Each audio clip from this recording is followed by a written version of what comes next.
जैसा कि आप देख रहे हैं कि नीतीश कुमार के राज में जो माननीय मुख्यमंत्री हैं, खुद पढ़े लिखे इंजीनियर हैं, लेकिन इनके राज में स्टूडेंट पे सबसे ज्यादा लाठी चल रहा है।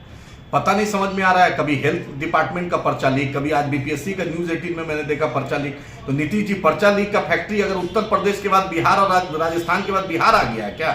आपके ऑफिसर क्या कर रहे हैं? आपके डीएम तो ऐसे बच्चे पर हाथ चढ़ा रहे हैं, लग रहा है कि लाल बहादुर शास्त्री एकेडमी में नहीं पढ़े हैं, जनरल डायर एकेडमी में पढ़े हैं।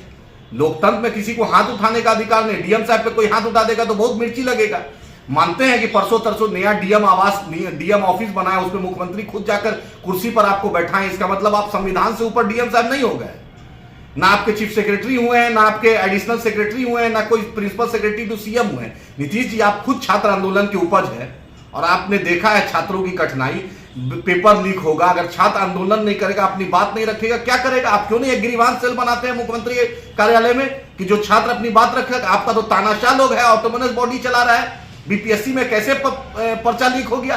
क्यों नहीं उसको उस पर जो दोषी अफसर है उस पर कार्रवाई हो? क्यों नहीं डिसमिसल फ्रॉम सर्विस हो?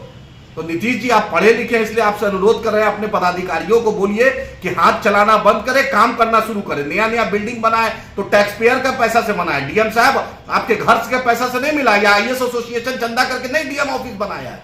ऐसा हाथ चला रहे हैं। अरे लाल बहादुर शास्त्री एकेडमी का कुछ तो गरिमा रखिए, कुछ तो लगे कि आप लाल बहादुर शास्त्री एकेडमी में आप top of the intelligent mind of the country है। हाथ चला रहे हैं ऐसे बच्चों पर। अरे वही बच्चा कल कलेक्टर बन जाएगा, वही कल आप रिटायर कीजिएगा, वही चीफ सेक्रेटरी उस प्रदेश का रहेगा। माननीय मुख्यमंत्री से अनुरोध है कि ये तानाशाही को बिहार में बंद कराएं और पेपर लीक के जो बार बार हो रहा है, स्टूडेंट जो बार बार लाखों रुपया खर्च करता है, अपने घर से अपने सेंटर से आता है, अपने माँ बाप जो गरीब किसान मजदूर का बेटा है उसके साथ जो बेटा बेटी के साथ जो ज्यादती हो रही है, ये बर्दाश्त नहीं करेंगे। माननीय मुख्यमंत्री से अनुरोध करते हैं, इसका हाई लेवल सीआईटी एसआईटी बनाइए और हाई कोर्ट के सिटिंग जज से जांच कराइए। जो भी दोषी है, चाहे चेयरमैन हो चाहे चपरासी हो, सब इक्वल बिफोर लॉ है। हम उसको चाहते हैं पारदर्शिता लाए, और बिहार में ये जो यूपी और राजस्थान और दूसरे राज्यों का जो कॉपी कैट हो रहा है, ये बिहार में नहीं होना चाहिए। हम स्टूडेंट छात्र हितों का हनन हुआ तो खून बहेगा सड़कों पे। इसी जयप्रकाश जी ने इसी सरजमी पर पटना में ये नारा था, और आप छात्रों को डीएम मार रहे हैं। और नीतीश जी, आप चुप है। अरे नीतीश जी, आप उसको कुर्सी पर डीएम साहब को बैठा दिए। डीएम साहब तो अपने आप को गलतफहमी का शिकार हो गए।